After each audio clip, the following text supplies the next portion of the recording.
Merhaba jwara, navê te bi xêr? Eyüp. Eyüp merhaba, navê min Mehmet. Eyüp em ê zûgotinokekî bêjin, tu yê jî tekrar bikî, değil mi? Erê? Pir baş. Kanek nêzik were nêzik, were nêzik. Eyüp, tu yê sê cara bêjî heft hes, heşt hes. Haft heşt. Haft.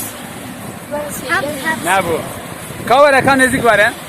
Heft hes, heşt hes. Sê cara. Haft. Haft. Haps. Heşt. Haps. Heps na, hes. Heft hes, heşt hes. Ben Kanne. Haft. Şes. Haft. Na ne bu ki bêje, ka kî dikare bêje? Tamam, tu dikare bêjî. Ka were? Ka were, navê te bi xêr?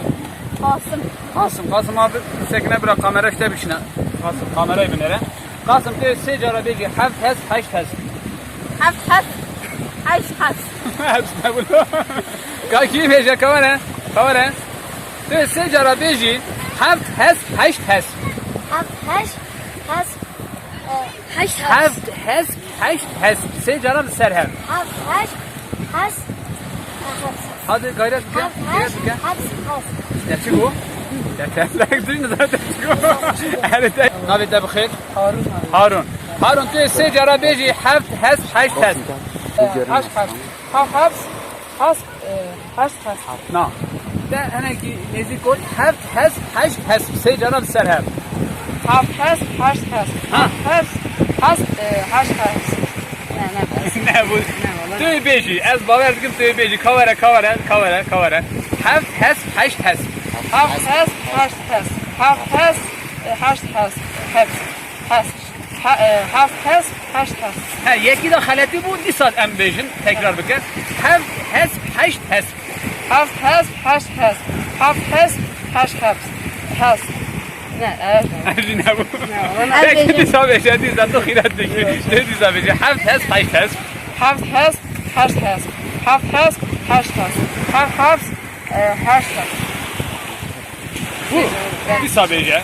Gel bilen bir kişine. Heft hes, heşt hes. Haft. Heşt. Haft. Heşt. Haft. Heşt. Başa bu. Katı vere. Merhaba işlere, navê te bi xêr? Hamza. Tu sê cara bêjî heft hes, heşt hes. Em vara zûgotinok tu dibêjin. Zûgotinok ji bo ku devê merva rehet vebe, mirov heşbax be, fiksiyona mirova baş be. Ji ber wê zûgotinok gelekî mühim in. Tu bêjî heft hes, heşt hes. Sê cara serhev. Ne bu te bu heft heşt. Kanek nêzik were.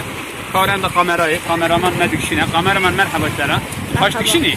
Rana ziya xevrana çağım. Heft hes, heşt hes.